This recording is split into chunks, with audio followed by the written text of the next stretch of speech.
welcome to Monorants at the Movies, a podcast where we rant about our favourite cult and lesser-known films, with the occasional completely unrelated tangent. I'm one of your hosts and jack of all trades, Mono, and ready to kill your loved ones for a fee is my co-host and master of none, Ciara. Give me all the money. All the money, give it to me now. Grab your paddle and get ready to fight those dissidents, because we're ranting 2011's Juan of the Dead. This zombie comedy has definitely got a political bite to it, which apparently gave us some unlikely bedfellows, Ciara. Number one, no pun, no, bad. Money in the jar. Oh no, podcasting and puns go hand in hand. Yeah, no, money in the jar. No, not happening. But yeah, we have some unlikely bedfellows. Who? Rotten Tomatoes. What? This has an 83% critic rating on Rotten Tomatoes. Really? Yeah. 6.4 on IMDb and 64% audience score on IMDb. Is that because they have to read subtitles? I think it's purely because there's a political undertone to it. But yeah, it's set in Cuba. But like, that's it. It's but like, remember one of the was probably the Bunraku rant I was giving out because but the standards that they hold genre films to, that they have to have, you know, this massive deep meaning. They can't just be a fun action romp or a fun sci-fi romp and get a high rating. This one, pretty much, apart from the political stuff, is just a fun zombie romp. But no, there's a little bit of political stuff in there, so all the critics went fucking apeshit, and we're like, 83%. Yeah, all the political stuff in it is the fact that they refer to the zombies as dissidents, which is amazing. Yeah, well, I mean, there is the whole undertone running through it of, it's of Cuba Cuba not changing, and like... like, that's the joke about Cuba. Like, you talking about Cuba? Cuba's stuck in the 1950s, like, because of all the sanctions and stuff. But it's just, to me, it just kind of proves that I was right. Okay. It proves that I was right. And this is a point of pride, is it? Well, no, I think that critics can be a bit, well, like mainstream critics can be a bit stuck up when it comes to their reviews of genre films, sci-fi, horror, that kind of thing. You're never going to get like an unbiased review, though. That's I know. People like, will opinion. have it. So when you go on to the, like, that's probably why it's so high. It's because you've gotten all the critics' reviews from who do sci-fi and all of that sort of thing. Whereas IMDb is any old Joe like us who's just like whittling on. So that is going to skew it as well. Oh yeah, and I think that's why Bunraku got slated on Rotten Tomatoes, is because there is no subtext, there's no deeper meaning. It's just what you see on screen, and critics don't like that shit. I'm gonna piss off a lot of people now. Wes Anderson films. Yeah, well, I like they all look the same. Yeah. They're all basically the same characters. I've seen a couple of them. I couldn't tell you which ones I've watched. Again, this is just personal preference, but he gets all of this acclaim and like, oh my god, the new Wes Anderson film. Like, I'm sorry, it's just not for me.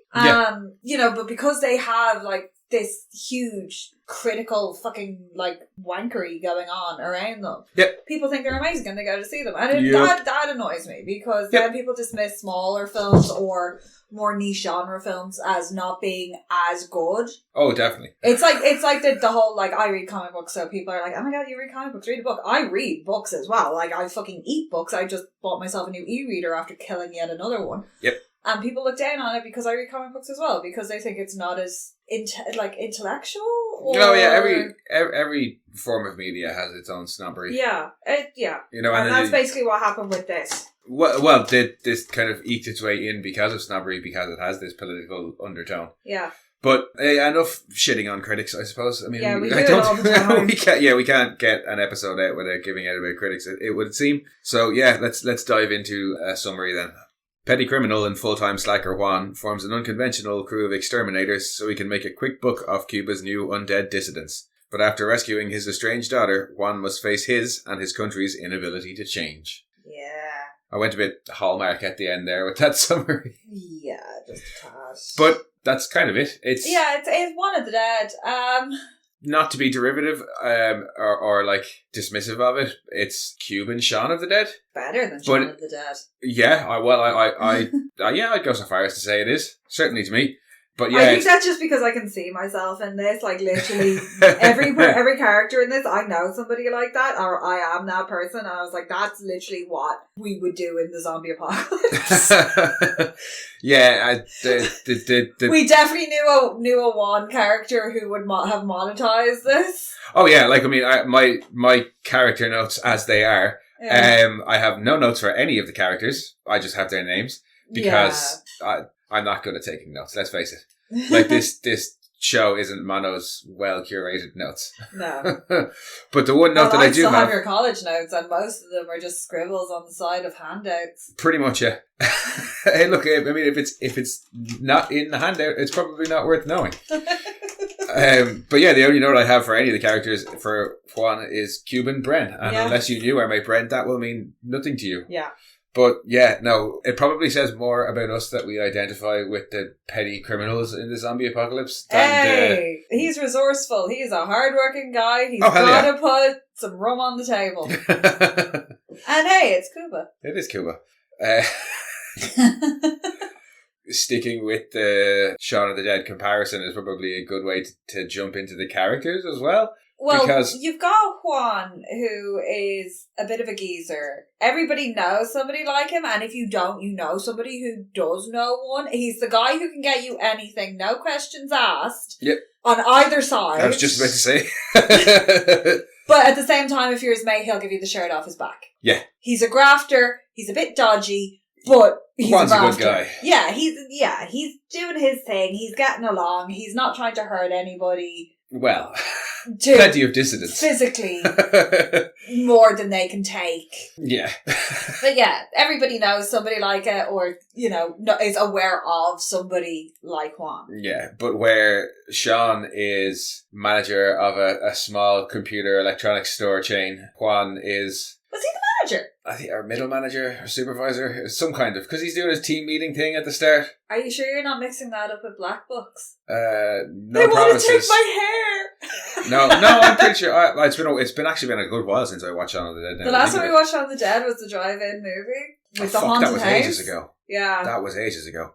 But yeah, where that's Juan is impromptu leader of a loose gang of... A loose association of petty criminals? I'm pretty sure he doesn't even live in that building. He just lives on the roof of that building. No, but nobody seems to mind. No.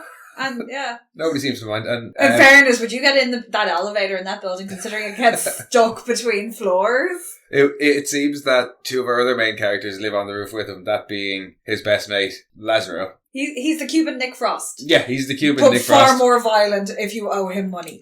Yes, definitely. Definitely. Also, his wetsuit does not fit him at all. And do not give him a harpoon gun. Instead of estranged ex-lover, we have estranged daughter of Juan. Yes. And who's been living in Spain with her mother. Yeah. Instead of Shaun's mum, we have Juan's best friend's son in California, who's just fucking fantastic. California is a grafter. How many cameras did he get off them zombies? Oh, yeah. But he was out there doing what he was doing, and he even gives out to them because he's like, I'm working. But I like, one of the things that I really liked about Vladdy is that as much as... Yeah, he's Vladdy California. Yeah, sorry. The name, because he's introduced as California. And he's... Vladdy as much as he's the eye candy of the film. Oh yeah, he's a pretty boy. Very lovely. He's a pretty boy. He's very, very lovely looking. I like how, as much as the daughter is the catalyst for change in Juan, Vladdy seems to be as well. Yeah. Because he sees himself in Vladdy. He's like, no, you're telling Lazaro at the start, you don't want him to grow up. When he's watching on them through the telescope, and then he tells him to go and sort out his son, and when he checks back on the telescope, Lazaro's walking up to him with a baseball bat. Yeah. And you think something horrible is going to happen, but then you see the glove. With the ball, and he's like, come play ball with me, son. Yeah, what's the play catch? He's like early 20s? Oh yeah, I'd say early to mid 20s. But yeah, no, the Vladdy's great. Camilla's fun. That's Juan's daughter. Yeah, she's a little bit whiny. She's a little bit like, you're like this country. And there's a whole, a load of unresolved whatever going on. Which is nice because it from the get-go, there's a whole history going on there. Yeah, and the actress, I'm going to say this right now, I'm not going to bother with any of the actors or actresses' names because I will butcher them all. If you want to know, look it up on IMDb and figure it out yourself. Yeah. But and that's all I have to say on that. That's all I have to say about that. The actress who plays Camilla, she really carries the dad-daughter stuff well. Yeah. I don't think she particularly sells, or the movie particularly sells, when they try and make her a bit badass towards the end of the film. Yeah, that's kind of... It doesn't really sell it. It's a little bit like, and you're going to be annoyed at me about this, it's a little bit like Selma Blair in fucking Hellboy. She can't quite. Why would I be annoyed about that? Because you're quite. I don't know. I have to say, I don't No, know. Selma Blair's character in Hellboy is a bit meh. Like, she's like, oh, I'm all bad and evil, but you're not. You're Selma Blair. Yeah, no, it Some people just can't do it. Yeah, and no, it was probably more the film didn't sell it because that's really what it gave me though. Yeah. Was a bit like that where it just fell short. Yeah, because up to that point it's just been the dad-daughter stuff. Yeah. And then all of a sudden they come back later on in the film and they think there's peril and she shows up and kicks some ass and it's just like, where did that come from? Yeah. That was unnecessary. But then we have our most fun characters in China. China. And El Primo. I didn't even know he had a name. I only caught it being mentioned once in the film. Because he's just this beast of a human. He's a massive bloke. Yeah. He is a big guy. Yeah. And he's a tank. is what China's enforcer, for lack of a better word. Yeah, I'm going to assume so. And China is a bit on the stereotypical side, but yeah, just a little bit. Just a bit stereotypically gay, but I still found China really fun. China's brilliant. And I don't know, I'm not gay. Gay people tell me, was that a really shitty representation, or is China actually kind of fun? Because I thought China was really fun because China's super, super dramatic. Yeah, and if we're talking but at the same time, is like...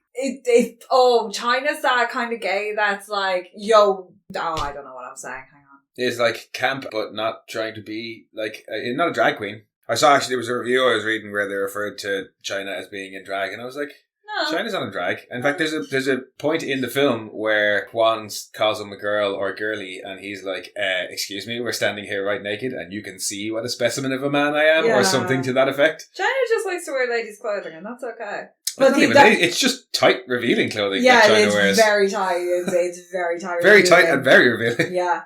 But yeah, China's fun, and El Primo is fun, and he's quite fun because he spends most of his time in the movie alternating between looking angry and intimidating, looking sick of China's bullshit, or being passed out because he can't stand the sight of blood. Being blindfolded and being like, 3 o'clock punch! 4 o'clock punch! Up in the air! It's brilliant. And then you got China, it's got a slingshot with ball bearings, like it's nasty. Yeah. But also I had not thought about that as a zombie device. I think it is in the zombie survival guide. The main zombie killing weapons in this are quite fun, and with the exception of the machete and the baseball bat, are not things you see often. Yeah, they're not atypical zombie mashing things. A hammer, okay, fair enough. And it's nice too because it's a little ball pin hammer, so it's like really small impact. You've got China's gat. It is a gat. Oh, I'm sorry, China's little jump. Yeah. El Primo's just running around bare knuckling it. Yeah, just ripping heads off. Well, in fairness, he's blindfolded, so all he can do is rip heads off. Couple of ninja stare deaths. Yeah. Couple of harpoon deaths. A couple of harpoon gun deaths, and quite a few oar paddles to the head. Yeah. It's fun. But yeah, that's pretty much all of our main characters. Yeah. It's not a huge cast, it's like 5 or 6 main characters, really. It doesn't really need to be. It's a group of people. It's an unlikely band trying to survive and make some money. Yeah, well, initially they're not Which is basically just trying to survive. Yeah, they're not even trying to survive. It's just like going through the motions a lot. I know. Yeah, it's another day. In Shaun of the Dead, it is all about like kind of the repetition of daily life and not noticing the change. In this, it's more like, well, this is just another shit thing. Like that we've got to survive, because Juan lists off all the stuff he survived, and he's like he survived at, was it Angola? He says he survived the Mariel boat lift, the Angola conflict, the special period, and the thing that happened after. And I learned a little bit of Cuban history because of that, because the Mariel boat lift. I had to go look it up. Oh, I had to look them all up. I have no idea about. I had to look modern them all history is not my thing, really. No, I don't know much in the way of Cuban history, and unfortunately I found out just before that we were recording that Mark from 100 Things Pod has both seen this film and spent time in Cuba, at least like holidayed there, so we probably have a bit more to add in the way of Cuban history. But as for me, I have the opening paragraphs of each of the things. But as it were, they the Mariel boat lift was a mass immigration to the States of Haitians and Cubans from a port that's called Mariel. Oh, okay. The Angolan conflict was a Cuban intervention in the Angolan Civil War in the 70s. Oh, okay. Which was Angola... Was America too busy to go invading somewhere? Oh no, it was a proxy war. Angola... So Cuba didn't really want to get involved? They were kind of prodded in that general direction? I read the first paragraph, come on. Okay. Like, I'm trying to seem knowledgeable here. Don't poke holes in it straight away. But no, yeah, it was they had gained independence from Portugal, I think, and as soon as they gained independence, much like we did, decided to have a civil war. Yes, and it kind of became a communist versus the West proxy war between the US and South Africa on one side and Cuba and Russia on the other side. So Cuba sent in a bunch of troops to that. That's a bit of a geographical nightmare war.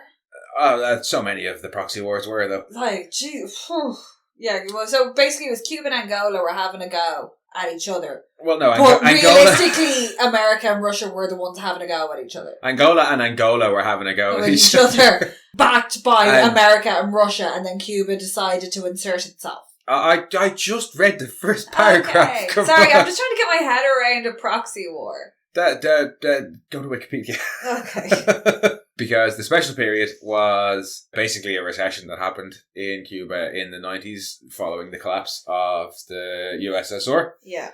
And lasted till roughly 2000, and I couldn't find any references to the thing that came after. Even at all. In the history, yeah, there's not really much, because that was how I ended up having to go and look up Guantanamo Bay as well. I thought, was it maybe something to do with 9/11 and Guantanamo Bay being in Cuba? But they've had that since like the 70s, and the Cubans don't recognise it as being, it was 18 something or other. Like 1903 when they signed the agreement that they could set up 5 naval bases in Cuba, but the only one they set up was Guantanamo. But Cubans view it as an illegal settlement. Yeah, because something in 1934 politics. Blah. Like I said, first paragraph. The wording in the documents used is basically void. Like, I mean, I could sit here and read entire Wikipedia articles to people, but that's not what we're here for. No. Like. But no, it was cool because I genuinely didn't know much about Cuba, and I learned, little as it was, I did learn a little bit more about Cuba. Yeah. But yeah, no, Juan is the survivor character, and I like that there is kind of a parallel drawn between him and the country throughout. Yeah. And Camilla has that line about, you're just like this country. You'll never change. Yeah, things happen to you, but you never change. And that's very much how the people seem to be viewing this zombie crisis, is as, it's another thing that's happening to Cuba, but Cuba's going to stay the same. Yeah, Cuba's going to Cuba. And it's illustrated really, really well in that scene later on where they're all stripped naked and bundled into the back of a van. And I don't want to give away much about that scene, but that really illustrates some things change, or the more things change, the more they stay the same. Yeah. Aspect of Cuba really, really well. Yeah, because they don't even protest that. They're like, oh, okay, fine. Yeah, and then specifically what's said in the truck. Yes. But I said I don't want to go into it because it's kind of spoilery. Fun. But they do. There's really nice things like that both work as world building for it. When they go to the landlady's house, the lady who calls them that has been. No, not. Oh no, sorry. You're one who's been. They were like, oh, and how many rooms do you rent? Yeah. And she says 4, but I only declare 2. You know how it is. Yeah. And it was like, yes, everybody is on the take. Yeah. And also, apparently, Cubans don't like Spaniards is what I got from this as well. Yeah. I was unaware of this. And I was fascinated by it because I'm always fascinated when countries don't like each other because obviously of Irish history. Yeah, like we don't like the English, and the English don't know that. And the English have a rivalry with the Germans, and the Germans are like, "What? No, we have a rivalry with the Dutch." Yeah, we're not It's like what was it? The Spanish flu was named by the English because Spain was the enemy at the time. No, the Spanish disease being syphilis. And in in Germany, it's called the Dutch disease, and so on and so forth. But yeah, because from what I got from this film and that one specific scene is the Cuban stereotype of Spaniards is sex-crazed cheapskates. That is very much there's way more Spaniards. They're like, there's a line about how, you know how it is with Spaniards, when there's one, there's more. And they don't like to be alone. And she says she has 2 in the room, and then about 15 come downstairs, and there's like 2 or 3 of them in like fucking S&M gear. Yeah, there's some leather daddy stuff going on. Yeah, again. So, correct me if I'm wrong, but the Cuban stereotype of Spanish people seems to be sex-crazed cheapskates. And I'm all for it. It's hilarious. Yeah. It's fucking hilarious. As the country who are, you know, small drunk people, stereotypically. Yeah. It's nice to see other countries have stereotypes. Yes. But yeah, no, I really like the way that the kind of sense of the world that's built around it. And the Cuban world rather than the zombie world. Yeah, I like Havana is very much like, when I think of Cuba, I think of Havana, and they did film in Havana. So it is an incredibly beautiful city of all this kind of like crumbling decadence. Yeah. There's a term for it. I can't think of what it is. But yeah, no, it is. It's a really, really cool looking city. It is beautiful, and they don't really do anything to take away from the beauty of the city. And you've got Cuba to me is always that mix of like the old 1950s cars, and there's a great bit when they're giving out about the ladas. Oh, that's fucking hilarious, yeah. You know, and that's all very much represented, but it's not done in a way of like, oh yeah, look, you can tell that we're here. It's just, this is Cuba, and this is the way it is. Yeah, this is where it is. Like, yeah, and it's very, like, bits of it are very artfully shot, like almost as if they were documentary style. I really like the visual style of this movie. Yeah. The writer, director, Alejandro Brujes, perhaps. I don't know. I'm sorry. He did a really good job. I really, really enjoyed this film. I really like the visual style of it. I really like the comedy in it. I love the gore in it. Yeah, for an extremely gory film, a lot of cutaways. Yeah, I'd say partly maybe to do with budget restrictions. It's easier to hide things. Yeah, but they do it really well because they'll show do have bits where they have like close-ups. Like there's a bit where El Primo rips off a zombie's jaw. Oh yeah, and that's what I mean. When they focus in, they do a really good job on the zombies and the gore. And they do that because when they're doing the wide shots, they don't have like everybody in zombie gear. It's only like a few people, and everybody else is just in disheveled clothes with dirt on their faces. Yeah, just wandering around. and even some of the early zombies, like when they transform, they just look pale. Yeah, so, they just look a bit dead. Yeah, so they've saved on things that way, and then when they do go in for the close-up shots, and you get the things like the decapitations and the jaws getting ripped off, the gore is fantastic. Well, it's more a month into it, because you get the initial kind of outbreak. Yeah. And then they set up Juan of the Dead, We Kill Your Loved Ones. Yep. And then it cuts to like a month later, and that's when you get the zombies are all starting to kind of lie around and look more shrunken and things like that. And there's the brilliant bit where it's like, oh, we forgot about your big-titted neighbour. Oh. He's like, oh, Yulia. Because she's like hanging out a window, like trying to eat a bird or something. Because the zombies are getting a bit desperate at that point. There's bits where they seem to be kind of, at that point, they're like just starving. lying around and lethargic until there's something worth going for, kind of thing. But they've started to get the really hollowed in faces, and they're starting to look a bit manky and like they're cooking out there. Yeah, no, there's definitely attention to detail paid in the smaller parts of this film across the board, like not just individuals, but in things like that. Like, well, hang on, we're a month in now. Yeah, they're starting to look a bit wrecked. Things like there's bits of them, the ones that have had damage done are really looking even to the dodgy. Even to the point that you picked up as there's a bunch of TV inserts which are brilliant in and of themselves. Oh, that poor reporter! Are like the government media reports about what's going on, and they're constantly referring to the zombies as dissidents sent by the US to undermine the economy. But as each news report goes along, your man looks more and more disheveled, and the tie's getting looser, and then he gets, unfortunately, he gets chomped on. Yeah. we haven't really talked story elements yet. It's them trying to get on with their lives in the midst of a zombie apocalypse. Maybe make a couple of quid. Yeah. Can you blame them? What else are they going to do? It's not exactly like they can flee. They tried the fleeing thing. Everybody tried the fleeing thing. Yeah, and when one of the main characters tries to flee, there's a line about and stay here for another 50 years of this shit. With the implication being, oh, well, it's just going to be another change we're just going to have to deal with, and it's just more of the same shit. But yeah, they aren't trying to leave for most of the film. They aren't trying to leave, which is no, they're just trying to get on with life and like in fairness, it's not a grift because they are providing a service. Yeah.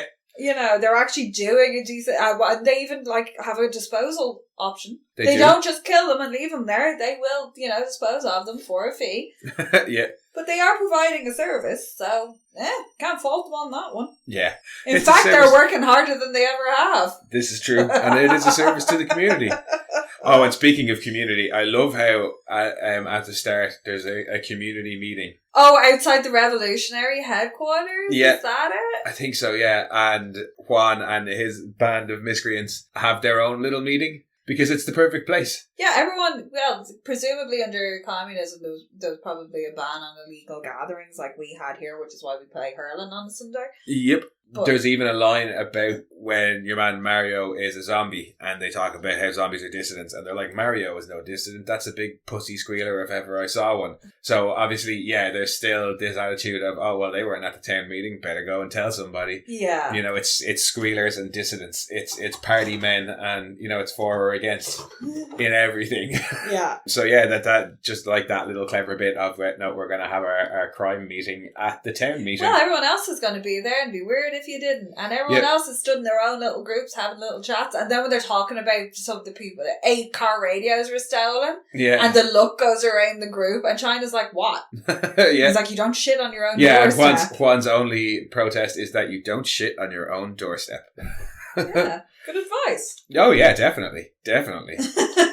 But I have to say, it's a film that's just full of charm for me. It is. It's really, really fun. I read a bunch of different reviews for it because there's not a lot of information on IMDb or on Wikipedia or just background information to try and find. And a lot of the interviews kind of gave out about, like, the characters weren't very likable. And I was like, what the fuck is wrong with you? The characters are great. Yeah, they're horrible people. It's brilliant. I mean... But they're not horrible. They are horrible. Yeah, Lazaro kills the guy just because he knows he can get away with it because it's a zombie outbreak. Yeah, I know. And he owed him money. That's the important thing. Is he but I still like them. Money. I still like them, but there's definitely a charm to the characters, and there's a charm to the visual style as well, and the kind of the sense of humor. I really dug the jokes in this. Yeah, and that was something that I found. And I'd be interested to see, because the copy we have is subtitled. I'd be interested to see the dubbed to see if that translates over, because a lot of the time the dubbed versions of things are terrible. Yeah, and I'd be interested to talk to a native Spanish speaker as well, because there's a couple of jokes that I'm pretty sure we don't get. Yeah, that we don't get, and that was something that I did see in some of the reviews where they were bitching about the comedy. Were like, oh, maybe it's only funny to Spanish or Cuban people, and I was like, no, it's a fucking funny film. Yeah, like there's a few gags that I was a bit like, oh, okay, what? But most of the rest of the gags land, and for me anyway, they definitely landed. There's one at the end that I don't know where I sit in it. I think it's one of the best gags, but is very, very niche. No, very homophobic. But it's a weird one because I don't think the intention is to be homophobic, but they use the F slur twice in the scene. Yeah, I think that might just be a really bad translation. And that's the other thing is why I would like to talk to a Spanish speaker is to know is did they use the Spanish equivalent of the F slur there? Yeah. Or is it because the joke is that one of or are they actually using it in the original meaning of the word, which is a cut of meat? I doubt it. It's that is actually a particular cut of meat as well, because you used to be able to order it in a little pub near where my dad grew up. Of course it was in England. Yeah, it's because one of the main characters thinks he's got a zombie bite and thinks he's gonna die, and in a kind of flip of that I love. I'm sorry, but that little sequence where they're just sat out on the wall and that's with it panning over is so sweet. Yeah, and that's the thing is like it's two best mates sitting when one thinks that they're about to die and the other one is going to have to kill them so they don't turn into a zombie. And the one who thinks he's going to die decides to play one last joke on his mate, which is that he's always loved him and no. He loves him. Yeah, and that he wants to give him a blowjob before he dies. Mm-hmm. And I feel it's purely played as I am fucking with my best friend before I die here. Yep. It's not meant to be homophobic, but when... Speaking of our mate that Juan is very, very close to, who unfortunately did pass away a few years back, but in the run-up to his death, his favourite phrase was, "I have cancer." Oh yeah, he was getting people to do everything for him. Be like, like just even complete inane make shit. Make me a cup of tea. No, I have cancer. Yeah, like pass me the remote. Bren, it's like right beside you. All you have to do is lean forward. But I have cancer. Yeah, it's very much, that's what I got from that, it's I'm going to milk this for all it's worth. I'm going to fuck with you over it. Yeah. And like, I am dying, do this thing for me. It's not because he thinks that, being gay is the worst thing in the world. No, it's purely to fuck with him. And yeah, I take that reading from it, that it's purely to fuck with him. But then when he's making fun of him and it's like, you definitely wanted it. You wanted me to take your man meat. Yeah. He uses the F slur there, and I'm like, because otherwise, to me, it doesn't seem homophobic. Yeah. But when that word comes up on screen in the subtitles, I'm like, oh. And then it's used about 2 or 3 minutes later when the same character gets smashed in the face with an oar, and he's like, "Oh, you motherfucker, you." Yeah, I don't know if it's a translation thing or not. I'm hoping it is that's the closest kind of word it can translate into, because it could be like a coverall, like percola, or because China's untranslatable curses. Yeah, because China's description, or China's like how China is presented is one thing. Yeah. But yeah, using the F slur is pretty much unforgivable in my book. But yeah, and it spoils what to me is an otherwise hilarious scene. But no, it's not as funny as when they all get in the car and nobody gets in the driver's seat because none of them could drive. That's a great gag. No, I think the best gag in it is. And I won't say anything more than it, but the best gag in it is the badass fake out.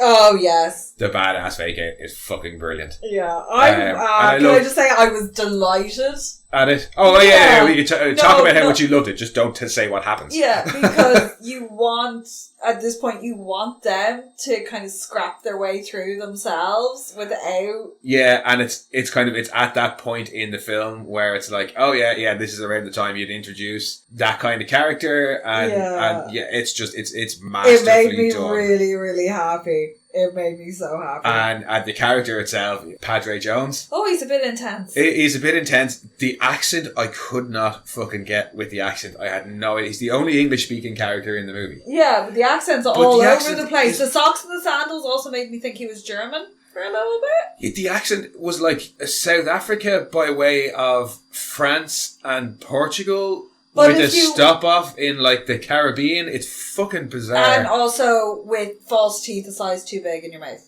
Yeah, chewing on the words. He's a Spanish actor, so English isn't his first language. So I don't know if it was an intentional choice or what, but his accent is weird. But the guy is fucking brilliant. Yes. And he comes with a brain dead reference, or if you're American, a dead alive reference, because he has one line that says, "If this is the Lord's plan for me, then I shall kick ass for the Lord." Yes. Which is pretty much line for line from Brain Dead and the ass kicking priest. Took me a while to catch that one. I was like, I know that line. But I think the comedy in this is great. It is. Oh, and there's so many little references in there when they're talking about, what movie is it they're talking about? They're like, this one. Scarface. Scarface. And Pacino or Mooney, I think. And so he's like, I feel just like Scarface. Oh, Pacino or Mooney. And Lazaro's response is Rocco Siffredi. Yeah. And then you discovered that there was a officially sanctioned porn parody of Scarface. Also, I also discovered that Rocco Siffredi is running for a political office, which, yeah. Oh, so it's not just actors now, it's porn stars running for office. It's Italy. Okay, yeah, fair enough. In fairness, he's not going around wearing a bandana to hide his hair plugs. Yeah, and having sex parties with underage girls. Yes. Yeah, that's a bonus, I suppose. He beats what's that? I can't even remember what that nut job was. Was it? Was that Berlusconi with the pirate? Yeah. No. Yes. I don't know. If it's not, I'll come back later on and edit in the correct name for you. What was he? The Prime Minister? The President? Prime Minister. Yeah. I'm pretty sure it was at the moment. Yeah, Silvio Berlusconi. There he is. His IMDb or his photo's not great because the hair plugs hadn't grown in at the time. It's just as well I warned about unrelated tangents at the start of this podcast. Yeah. But away from Silvio Berlusconi and back to this film. Yeah, no, the comedy's fantastic about it. It is, I think that there is kind of a charm to it as well. And especially to some of the characters. I love the stuff between the little old lady of the building, Yia, and Juan at the start. Oh, yeah. Poor sweet old Yia. Especially when she's like, now don't you take advantage of me when you're helping me out of this elevator. And he puts both hands square on the button, pushes her. In fairness, and she calls him on it. She's taking her life into her hands. The elevator does not go up to the fucking floor. It opens halfway and she's only like 4'9". Yeah. She's a little old lady. And he's got to help her out with her groceries. So he literally has to give her like a boost up. Yeah, gives her a boost up. And then like just pushes her across out onto the floor. Like and she's like, no, you touched my bum. And he's like, I couldn't help myself. Yeah. She's it's really so sweet. And then when she calls him later on, when everything's kind of starting, and she's like, oh no. That's one of my favourite scenes in the whole film, actually. Rogelio. She's like, he's dead. And she's like, he was complaining all day and I just ignored him because he complains all the time. Yeah. And they're like, no, he's not dead. He was just asleep. Yeah, and when he comes back around and... Oh, when they're trying to work out what he is. Yeah, they've established that he's something. Well, he's suffered what should be a fatal wound and is not fallen down or died. And they're like, what is he? And Laddie's like, vampire?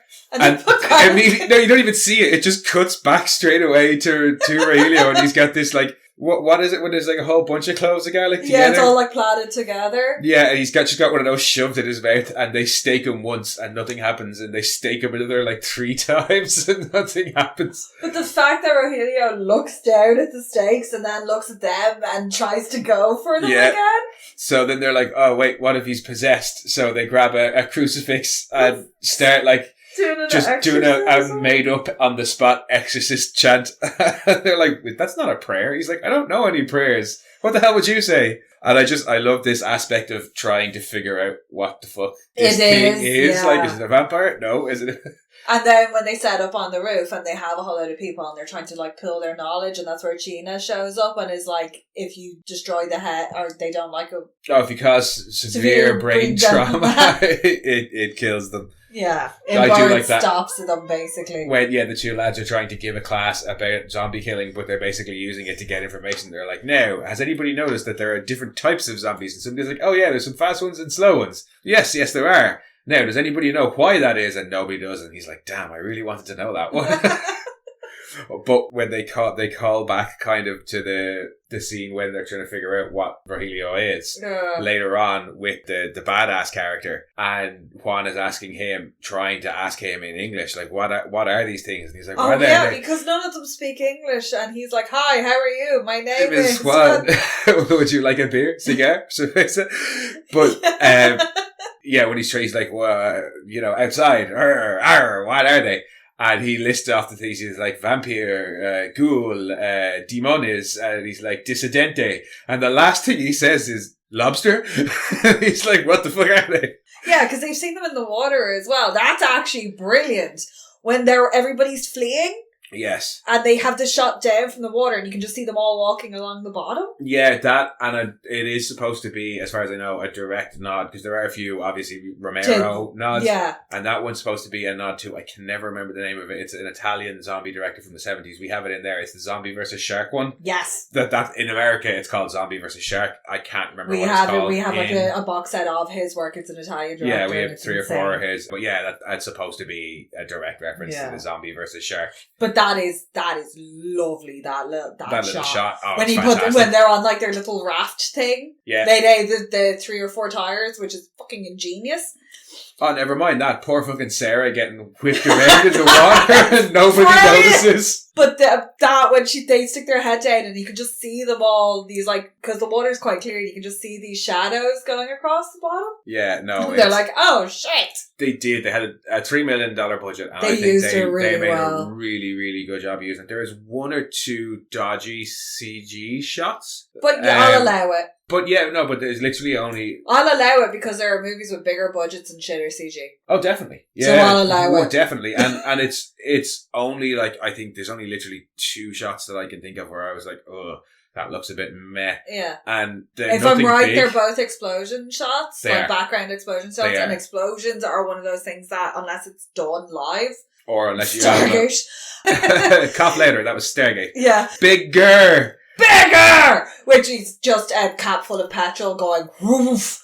But yeah, they never look right. Yeah, unless you're spending a shitload of money on CG. Unless you're blowing up a model, which is how they look good. Yeah. Independence Day. But apart from that, they use the budget really well, because there's a lot of, like you mentioned, there's cutaways from things. Yeah. So like you see, at one point, I think you see a bike cop skidding towards a crashed ambulance. Yeah. And it kind of cuts away. And then you get the aftermath. Yeah, the camera's following Juan walking along, and he sees this, and the camera continues to walk, and you hear the explosion and see 1 or 2 bits of debris. They stage things really well. Yeah. So like when Rogelio comes back first and Juan's fighting him, he tends to be... You get to see Juan's reaction more, and you kind of can see that he's trying to bite at him. Yeah. But his back is to the camera. So you're not focused on the face. And it's the same. There's another incident later on where he ends up handcuffed to a zombie. Oh, the dance fight. And it's done as like a tango. It's fucking brilliant. Yeah, I was gonna bring that up because I was like, fuck, I nearly forgot to mention that. That's one of my other favourite bits. It's brilliant as well, because you're so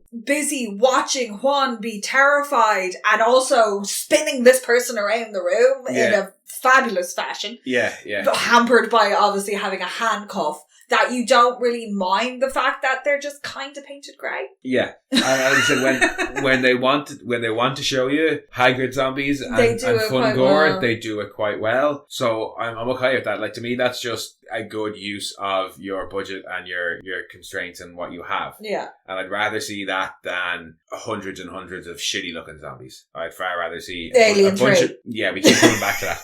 But I'd far rather see small bits done well than a whole lot of stuff done crappily. And for me, I think the biggest example of that ever I've come across is Mutant Chronicles. Has one amazing... Oh, they blew their load in the first 10 minutes. And they must have shot it chronologically and done everything chronologically. Because they paid off all the big names in the first 10 minutes. They blew their load on the CG in the first 10 minutes, and it looks passable, and then the rest of the film, the CG is just utter garbage. Which is a shame, because I think if the whole film had been the quality of the first one, now I love Mutant Chronicles. Fuck, and I discovered that was written by, I forgot to say it in the podcast, that was written by, one of the writers of one of the other films we watched. Either Crying Freeman. No, we did mention Mutant Chronicles, though. No, we mentioned Mutant Chronicles, but I did not mention that the guy who wrote either probably Bunraku, in fairness. Wrote Mutant Chronicles, it's got Ron Perlman in it as well. Yeah, but we might get around to that, because as terrible as I don't know if I'm able to watch that. It's a once a decade watch, in fairness, by the time I get over it. Yeah, and do you want me to upset you? Well, it's been about a decade since we watched it. Yeah, it's over a decade since we watched it. Sorry.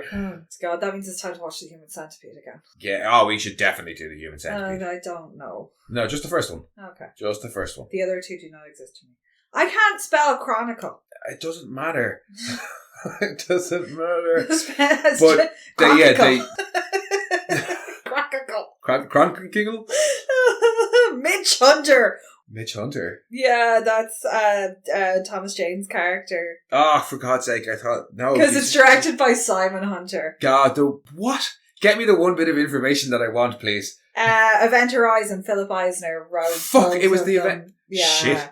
Oh yeah, that's right. I was really surprised by it, because I was like, I love Event Horizon. I fucking love Event Horizon. And that guy wrote fucking Mutant Chronicles. What the ever loving shit. He also wrote Firestarter 2 Rekindled, which sounds about as terrible. In fairness, Event Horizon was the first thing he wrote. He wrote that in 1997, and then Mutant Chronicles he wrote in 2008. So I'm not going to hold the fact that he wrote the script against him, because we all know the script writers don't really have much to do. Yeah, true. Just because he has a credit doesn't necessarily mean it's what he wrote entirely. Yeah. But yeah, no, this film definitely made really good use of his budget as opposed to that film. Yeah. Is there anything else that you definitely want to talk about before we start to wrap things up? They just some of the throwaway lines in it. There are some great throwaway lines. Your dad's a sodomite. And they come back to that later on. There's a throwaway line at the start about your dad. He tells a kid, this kid comes up to him and is like, oh, my dad's better than you. Who's your dad? And he points at this guy across the street who's big and buff and running this like illegal card game. And he's like, oh, well, your dad's a sodomite. The kid's like, what's that? It's a type of mineral.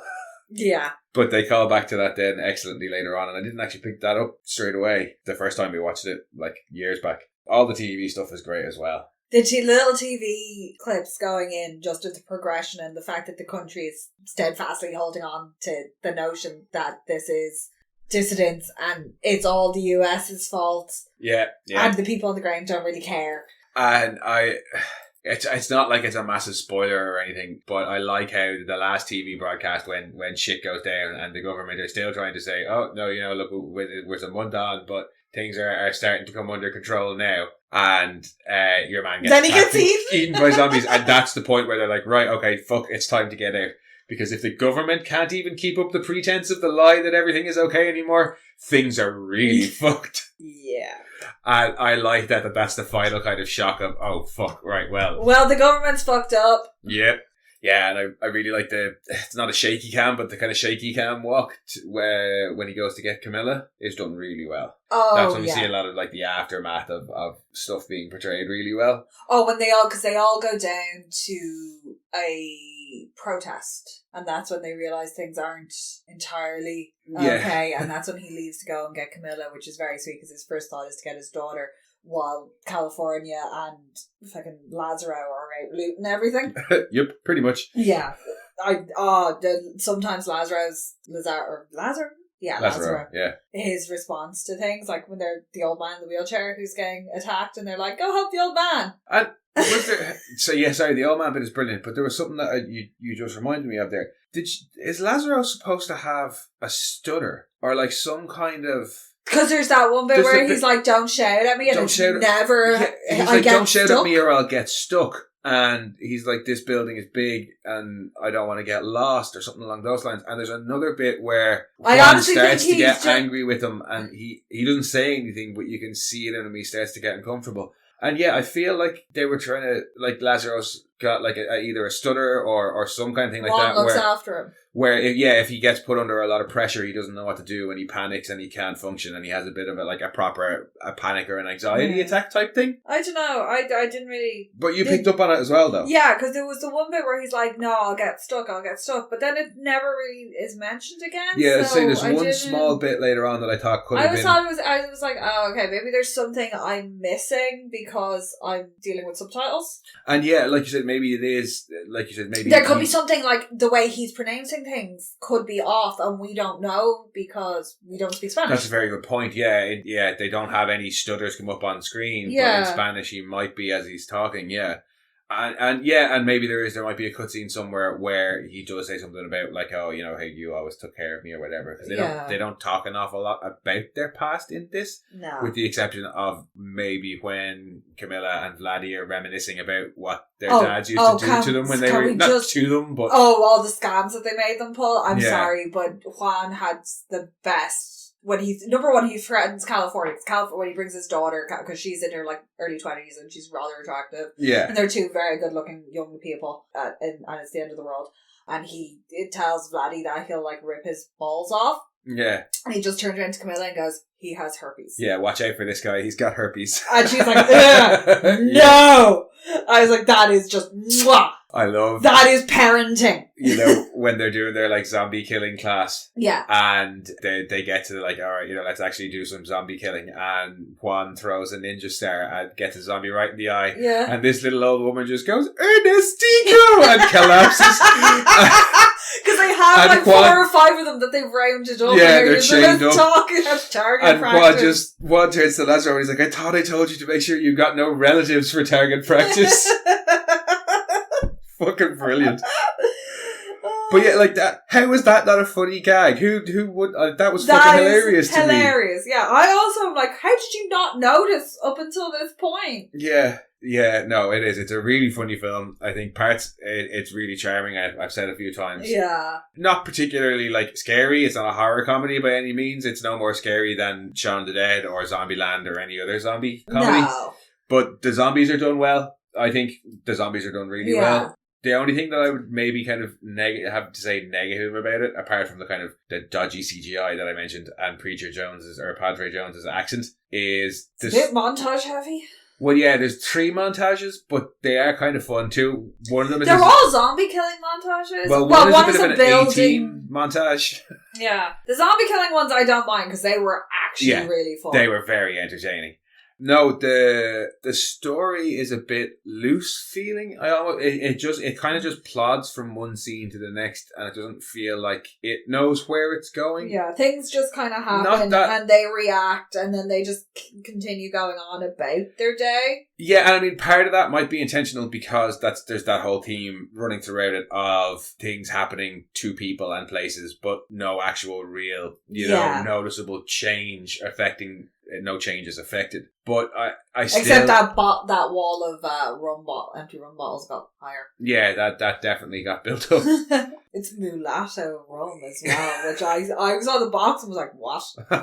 But yeah, where Shaun of the Dead's story feels tight and it feels like this is, you know what I mean, it's choppy. That's also very much Edgar Wright's style. Is very tight and quick and boom, boom, boom, boom, boom. That's what I say. The story just feels a bit loose to me. It's not that it's a bad story or a bad narrative or anything. It just the way it progresses from scene to scene just feels a bit haphazard to me. Somebody wanted to make a zombie film and they weren't 100% on what they wanted to do. Yeah, because the story is a zombie outbreak happens and then they set up this business of Juan of the Dead, we kill your loved ones. We get a montage of that. We get a montage of that happening, and then it's time to escape Cuba. And it's like, it feels like... It just tears off.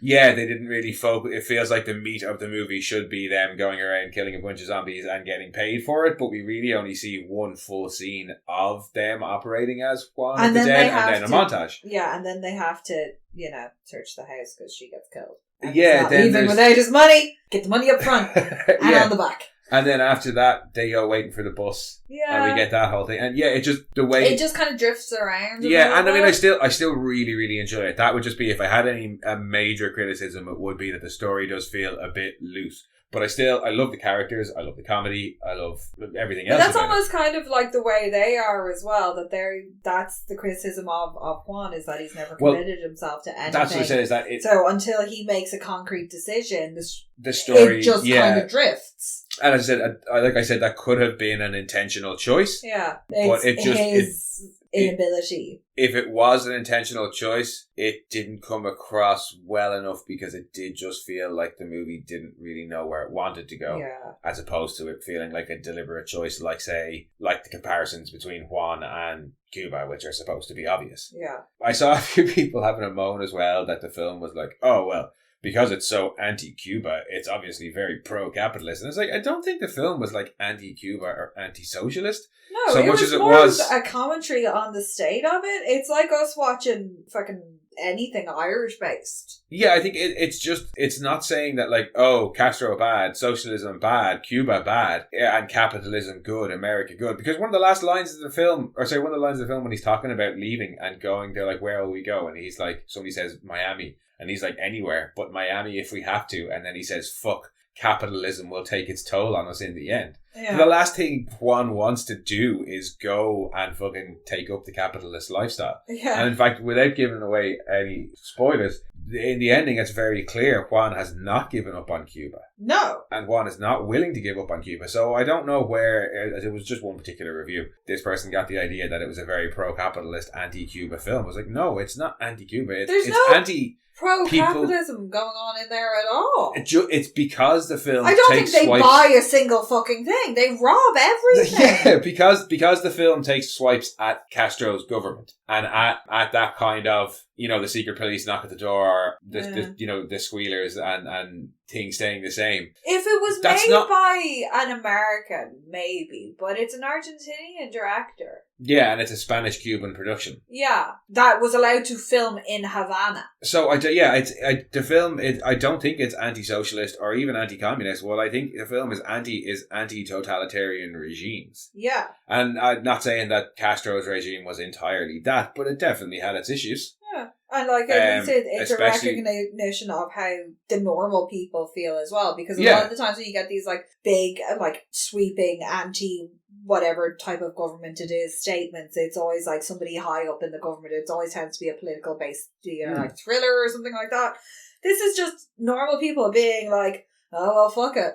Yeah, and things don't change. This is our life. It doesn't matter what's going on at the top and who's running it. Yeah, this is what happens to us. Yeah, so I thought that was a weird take on it. I definitely didn't get an anti-Cuba take on the film, to be honest with you. But yeah, no, honestly, I thought it was a really fantastic film, really charming, really sweet, really funny. One or two issues, as I said. Anything you disliked about it? Not really. I enjoy it. I enjoy it thoroughly for exactly what it is, which is a damn good time and a good laugh. Yeah. Oh, and the only other disappointing thing is perhaps that's not actually Lazaro's testicles and penis hanging out of his shorts. No. It's a prosthetic. Yeah, because them shorts were quite long. That is fucking hilarious. Because nice everyone's just like, oh guy. God, no.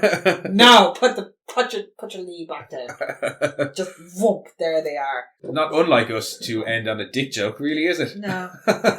But yeah, that was Juan of the Dead. If you've seen it, hopefully you enjoyed it. If you haven't, and we didn't, make it sound like a rambling mess, go check it out. No, it is. It's a really, really fun film. Really well worth a watch. Like we think, like any of the films we review, it's well worth a watch. And it's it's a good Halloween film. It's a good laugh. It's good to sit down with a bunch of friends and watch it. You don't have to take it too seriously. Like you don't have to pay. You have to pay attention because subtitles. I suppose you could find a dubbed version, but fuck dubbed versions. They're never the right. No, I'd always rather see subtitled versions because they tend to be closer to the actual... Oh, no. Dubbed versions are acceptable when they're 1960s Asian action films. Oh, is there any other way? Is there any other way? That is the only acceptable one, and that is just because the face and the voice not matching up is brilliant. Oh, yeah. Like, Wayne's World. Oh, for that gag. But yeah, no, definitely. If you haven't checked it out, check it out. I don't think it got a small tour of the film festival circuit, and then it got released straight to DVD a few months later. So yeah, this is one I think that definitely deserves all the praise. It might be a bit of a search for it, because I actually did it because we actually have a copy of it. I didn't look to see if it's up on anything. Yeah, and we're ashamed to admit I don't even have this on DVD. No, this is a really old rip copy of LimeWire. Yeah, I mean, no, we don't pirate stuff. No, terrible. We never pirate anything. If you remember LimeWire, you know how dangerous that was. Yeah. We're lucky that we didn't get Rocco Siffredi's Scarface when we tried to download this. That would have been acceptable. There has been some dodgy. I remember trying to download songs off LimeWire and getting some horrible things. Oh yeah, it was a gamble. It was a gamble. It's like, will this be the song or will this kill my computer? Yeah, it was the LimeWire roulette. Will this be the episode of the thing that I want, or will it be porn? There's a 99% chance that it's going to be porn. Or will it kill my computer and I'll have to admit to my parents that I broke the family PC. So I tried to end when we made a dick joke, and then we ended up just getting right back around to porn pretty quickly. So let's call it a day. Okay. But guys, if you want to listen to our old episodes and you haven't already, hell, if you have and you want to listen to them again, go for it. You can find us on... We don't make much more sense second time round. No, we don't. As somebody who listens back to these things 3 or 4 times during the edit, we don't make much more sense. I don't listen to them at all. No, you don't listen to fucking anything. I just ramble and it's out there. Yeah, you're like, but that's my part done. As soon as I stop the record, you're done with the podcast. Yeah. I sit down, I listen back to it, I edit it, I listen to it again, I maybe do another little small edit, I listen to it one last time before I upload it, then I write the synopsis, then I go on Twitter and I do all, then you just sit there going, yep, I did my bit. Yeah. I did my bit. I rambled. But if you'd like to come on Twitter and give me some more things to do, you can find us at rantsmono. You can find us on Instagram at monorants_the_boys. And you can send us your own rants to monorantspodcast@gmail.com. And like I said, you can check out our old episodes for Monorants at the Movies, or if you're into your superhero TV shows, you can check out Monorants the Boys too. Whew, this is getting longer and longer every time. Yeah. Alright guys, until next week. Bye-bye. Toodaloo. We are Science Fiction Remnant. This is the Funny Science Fiction Podcast. We are the Caribbean Science Fiction Network. We are Monorants. We are One Accord Level 2 Podcast. This Sci-fi.